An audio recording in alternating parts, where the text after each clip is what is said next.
Get ready for some great music and great stories. Band in Seattle starts right now.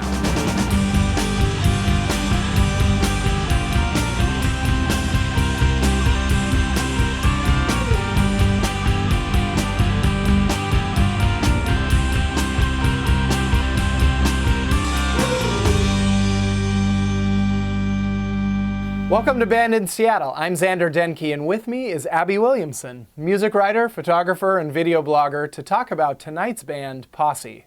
Posse is so unbelievably cool. With dreamy soundscapes and stark deadpan vocals, Posse makes perfect rainy day music. They write the kind of songs that would honestly fit well over some self-effacing John Cusack monologue. Their sound is signature Seattle but not pretentious in the slightest. And they're clever as hell. So clever that I just want to hang out with them to listen to the conversations they have amongst themselves. They're that kind of cool. Yeah, I want Posse in my posse. We'll be right back with Posse. I can see it in the desperate look you have in your eyes. You turned 25, so many things you have tried.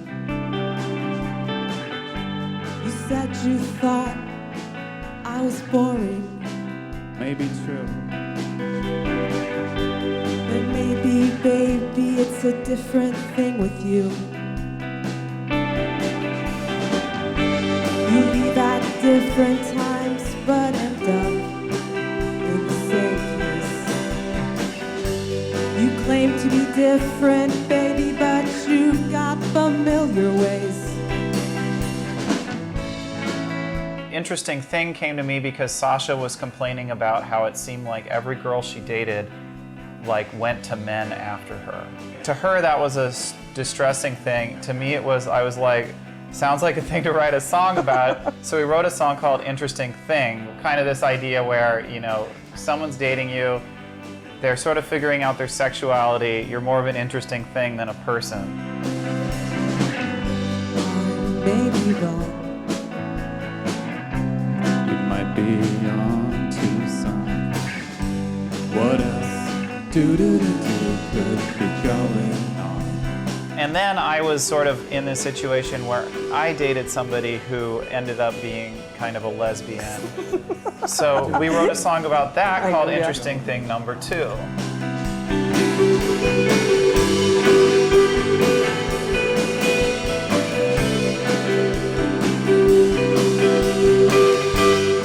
I met Paul and we started chatting about the Tango and Galaxy 500 and shared musical interests, and we exchanged phone numbers because we didn't really know each other. But I do remember at one point sitting there looking at him and being like, okay, so do you sing? He's like, no, not really. And he's like, do you sing? I'm like, no, I don't sing. And we're like, well, should we get a singer? And I was like, no, that's too much work. And so we're like, oh, I guess we'll just both tackle it and see what happens. Hey, we're Posse. I remember this TV show I used to watch as a kid called Wienerville, and it was on Nickelodeon. It was really weird. It was human heads on puppet bodies, and it was just very weird stuff. But the intro band, which were a bunch of marionettes or puppets, the intro band was called Posse. And I don't know, I was like, oh, that's a wonderful idea. Let's name ourselves Posse. It's kind of caused a lot of confusion because people think we're a hip hop or rap act or something. Yeah. So I kind of wish we'd put a little more thought into it. Kind of like the Beastie Boys, and you regret it over the years. But it's stuck, so we're Posse. But sleep is not an easy thing for me. What was that you said? Turn around in bed.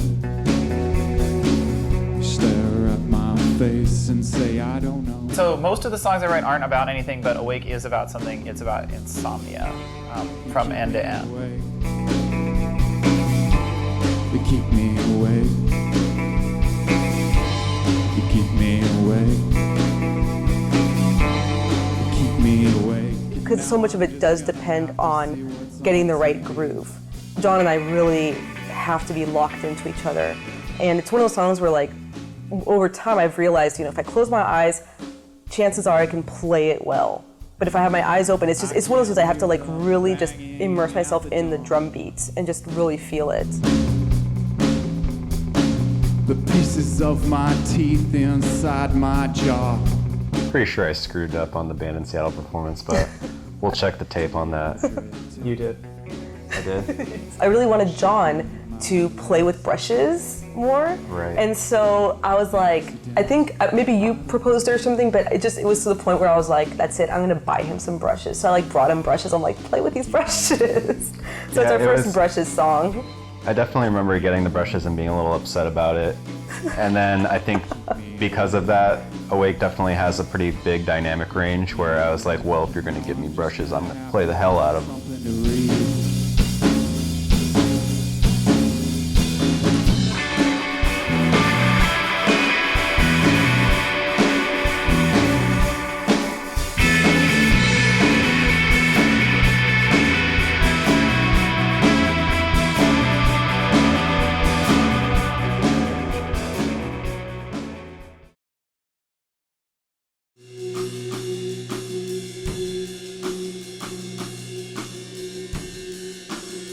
Kismet's fun. I think it's one of the earlier bass songs. It was one where I fought back a little bit at first with the song because we were playing it originally with a very straightforward beat, and then John kind of jazzed it up, I guess, with his rap beat.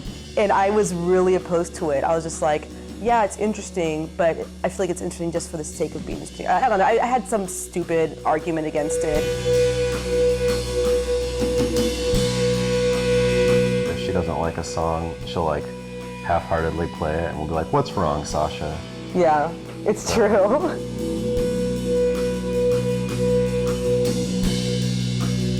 And it wasn't until like going through it a while, I was like, okay, yeah, this is actually, this makes it a stronger song. You must be playing games with me. I can see it Do in you your think eyes. I can see into the future.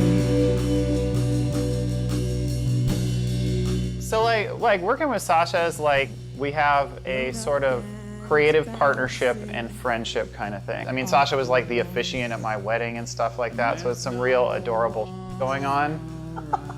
We tried to make something that's greater than the sum of its parts. Like, I'll bring my own idiosyncrasies into the process. Sasha will bring her own. She tends to be more of the stability, whereas I'm more like impulsive or improvisational. And we found it makes for having some songs that add variety, or I'll write something and Sasha will add something that will maybe bring it down to earth, or I'll take something and make it transcendent that Sasha wrote that was boring. No, just kidding. I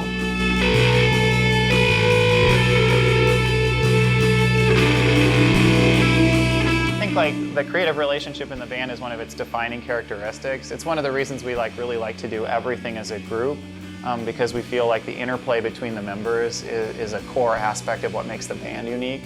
And I think a lot of that comes from the way that Sasha and I have built up a process for writing songs. And I could just rely on her. She's a really solid individual, and yeah, I feel really comfortable saying things I don't like around her, and I don't feel like she's gonna bite my head off. I mean, sometimes she does, but it's okay. Or maybe something like it. You made a fuss all day and then you didn't even try it. We were standing on the beach, we were laying in the street with those funny little rituals. Well, they were my piece of meat, so I looked around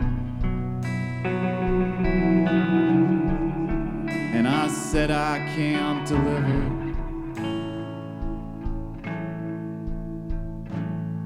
And you made a sound.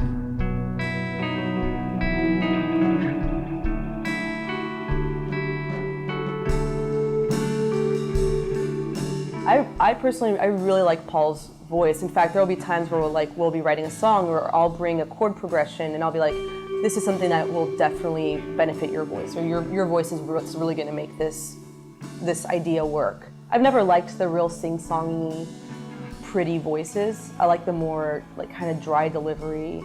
There are songs that we know that are like the Sasha style of songs and like Paul's style songs, like not just in terms of like the melody or anything, but also in terms of like the lyrical content.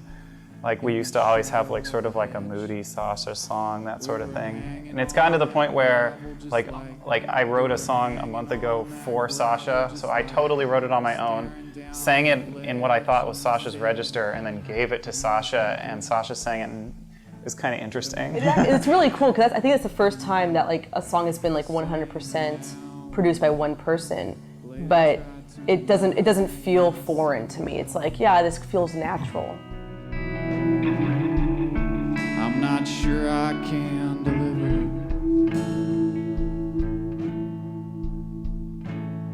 And you made a sound.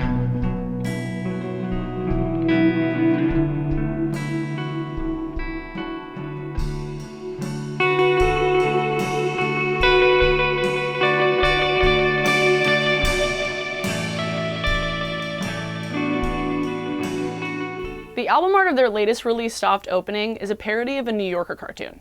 Bet you didn't know that already, did you? But if you do a parody of a cartoon, is it no longer funny? Who knows? But that just goes to show you how creative this band is. With lyrics so layered and melodies so subtle, Posse's songs take up a lot of real estate in your brain and they refuse to leave. Which is a good thing. We'll be right back with Posse.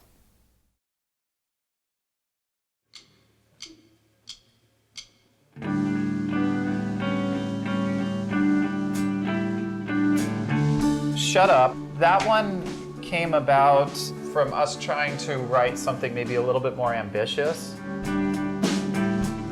It was the first single off the last record and got played like a ton of times online and stuff like that, which at first I thought was fake. I thought Sasha was just playing it on repeat on her computer. Paul actually texted me, was like, what are you, like, how many machines do you have the song running on? And I was like, I don't know what you're talking about. You will say all the time what you think about. Understand and a nod and I wait around. I'm gonna pull myself together and simplify some things and shut up. Yeah, my mom said about that one that you shouldn't tell people to shut up, it's rude. That's enough about shut up. That's more than enough. Yeah, totally.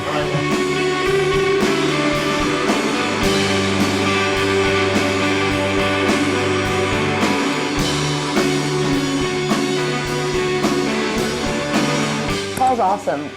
I consider him one of my closest friends, and he'll usually be the one to push me a little further into thinking of how we can spice it up a little bit. Or it's the kind of creative environment that I can really excel in, because it's never, we're always trying something new. And a science treasure. I'm gonna try and get a haircut, a shampoo and a shave, and shut up. I think developing your style comes sometimes from finding your limitations, either the easy way or the hard way. The easy way is you like record yourself trying to sing in a certain style, and then you like listen back to it, and you're like, oh, that's bad, and you never do it in front of other people. The hard way is you are in a band, and then you sing like that, and then months later you find out that you suck. And I did a little bit of both.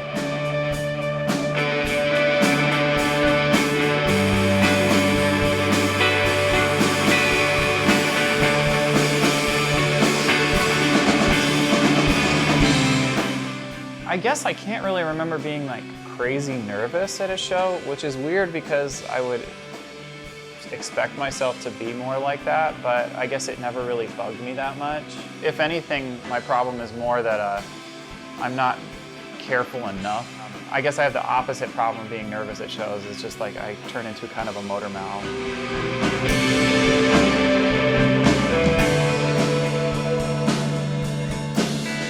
I'll connect with individual people. I found it helps, especially when you're playing like music that we've been doing lately that's like really minimal, of making eye contact with audience members. If Tiff is there, if my wife is there, I always make sure to like be playing a guitar solo and kind of like, you know, like give her like a wink or something like that, just for grins.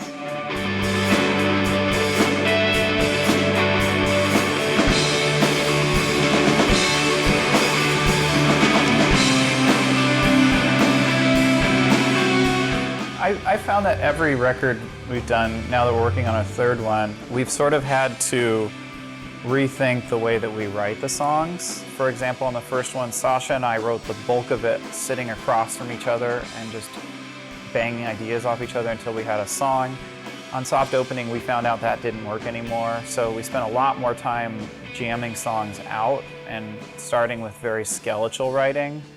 This one we tried to do that again, and we went like 9 months and wrote one song, and we were like, well, that doesn't work anymore. And that's part of like making records, like for us sounding different or being creatively interesting to us, is like we don't want to develop a system for writing the same song again and again.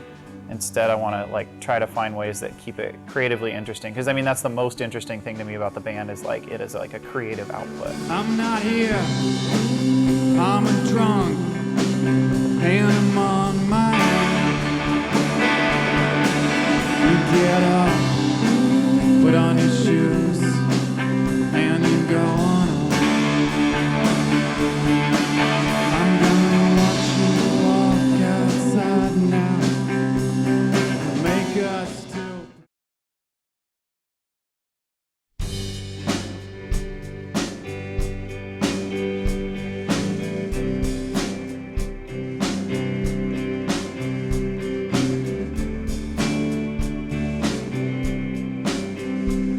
Sandra B was a tough one. Even when we recorded it, when I recorded my guitar part, Paul was like, "You stay down in the studio. We'll be upstairs. Once you're done, you know, turn off the computer and let us know." You know, like I just had to be alone. I was just in a really bad mood about it. It's not a problem, it's a wolf on your back. We had some vodka, saw intelligent rap. It was a bald white guy with a boom on stage, and you were throwing up. It was a slick hall flick on a Chinese set, in a basement apartment, a block off Madison. So it's kind of nice that now I'm like, oh, yeah, I like this song. It's great. Well, I love when Sasha gets fed up with stuff, or the band in general, because it usually is an example of Sasha getting sick of a song and she's like, oh, you can figure out the bass part. I read some review too of like, about the record, and I loved that there was this little part that the guy said that he really eventually enjoyed the bass part on Cassandra B, as if that was like the one flub on the whole record. And I was like, yeah, there was a difference there. Instead of always pulling the same tricks that never really worked the first time, don't work now.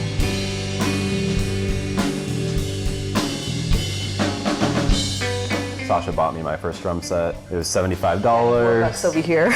And yeah, I heard the Posse demo and I really liked it, and it was like, well, shoot, they don't have a drummer, and just kind of poked at them a bit, and eventually they're like, well, we can't find anyone else, so I guess you're in. I think Paul started the whole like, Right. You're easily replaced by a drum machine type thing. It's a management technique. I actually went to the bathroom yesterday at our practice space, and when I came back, Paul had turned on the drum machine. They were playing one of our songs. So I was like, oh shoot, I better keep practicing, because it did sound pretty good with the drum machine. The drum machine keeps pretty good time. Yeah. Yeah, and no attitude, no talk back. Yeah, no talk attitude. back. Yeah.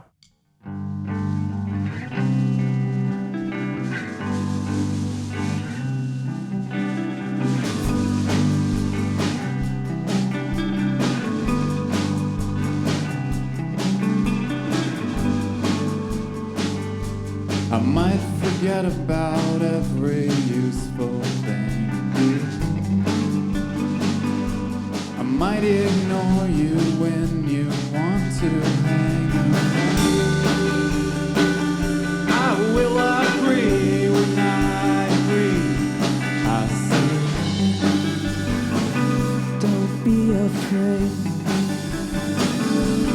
I think we did have a bit of a lull in the summer, and it did get a little scary because it's like, oh my gosh, is this the end? But then it just like, it was like the floodgates opened, and we creating again, and it was really exciting and fun, and that's successful in my eyes. I could deal with a band not being, super successful. I could deal with like a band that we weren't skilled musicians, but I couldn't deal with a band that like wasn't creatively challenging. And so to me, all objectives lead around that. If we can find another record in ourselves, that we think is going to be interesting and different than the last one to us, and hopefully to other people, then that's going to keep the band going for as long as we can do it. Where in the beginning of Posse, I just wanted to be in a band. And now it's kind of turned into like, I want to see where I can push myself to the limit or whatever. Take it to the limit. Take it to the max, I will agree when I agree. I say, don't be afraid.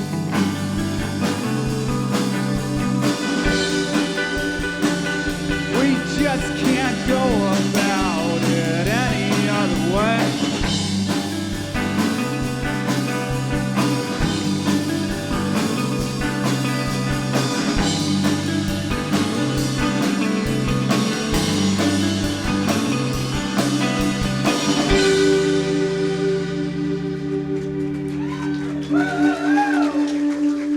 All right, that's it for tonight's Band in Seattle. If you want to hear more, check us out on bandinseattle.com, where you can hear full concerts and find links for more information about our bands and where they're playing next. Abby? And if you want to join me in navigating this rich and beautiful music scene, hit me up on YouTube. If you type in my name, I'll be right there. It's like magic. Thanks for watching. Join us next week for more great music and great stories on Band in Seattle.